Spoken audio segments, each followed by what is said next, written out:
Kannst du auch lesen? Dann darfst du das jetzt vorlesen. Die Geschichte, die ich nun vertellen war, die hat sich Anfang von letzten Jahrhundert abspielt. Da gibt das immer noch mal eine gute Stufe.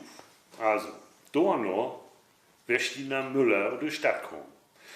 Sie hat einen Schustermeister in Bergenloh heiratet. Sie wird damals nicht mehr die Jüngste und meint, sie wäre was Besseres.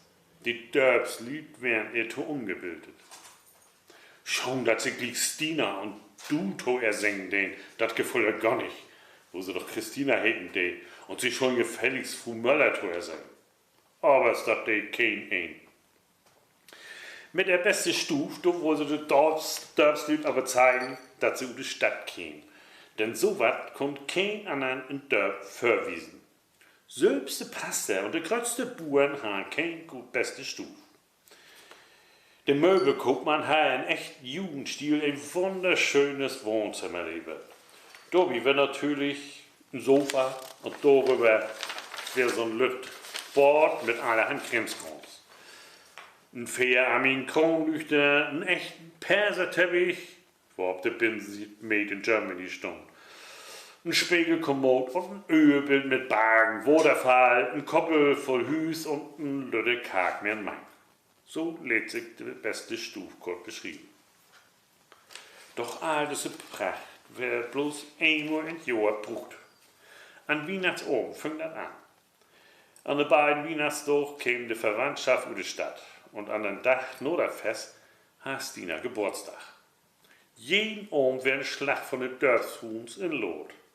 Und just Abend wird dann der Herrenabend, wo der Vorstand von den Kriegerverein käme. Den Tag nach dem Jahr wird die beste Stufe erstmal reinmachen.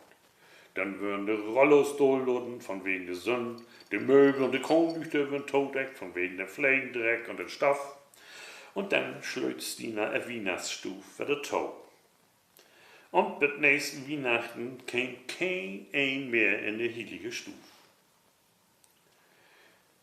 Als das mal wieder Weihnachten würden soll und Stina so richtig mit Inköpen und Backen zugange wäre, da käme das große Malheur auf ihr Tau. Ein Tag verhüll ich wo Stina die beste Stufe abrüben. Sie will auch nur kicken, ob die Socken, die an den Dannenbaum hängen sollen, ob schicke werden. Da sich das um echten Thüringer Glasschmuck handeln, das versteht sich von selber. Das der Thüringer Glasschmuck wird jedes Jahr nach der Festtag akkurat in ein Holzkist mit Heu und Holzwoll fein inpackt und unter einem großen Kleiderschrank in der Fördeel abbewahrt. Doch in das Jahr wird der Kist nicht zu finden. Stina rückt an Hennek. Als auch Hennek nicht singen kann, wo die Kist aufgeblieben wäre, wird Stina ärgerlich und schimpfte mit ihrem Mann. Du weißt doch, dass ich nur den Festtag für deinen Tag krank zu Bettling habe. Hast du denn nicht die Socken von dem Dannenbaum aufgenommen und inpackt? Doch Hennek kann sich nicht erinnern, an rein gar nichts. Das will ich auch meistens Jahr her.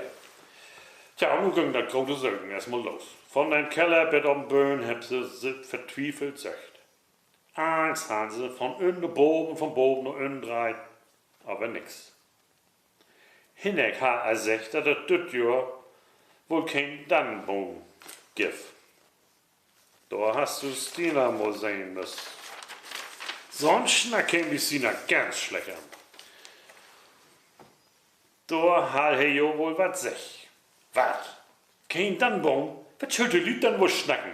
Nee, lieber Mann, dann fuhr ich noch hürigen Tags in die Stadt und kauf was für uns Baum.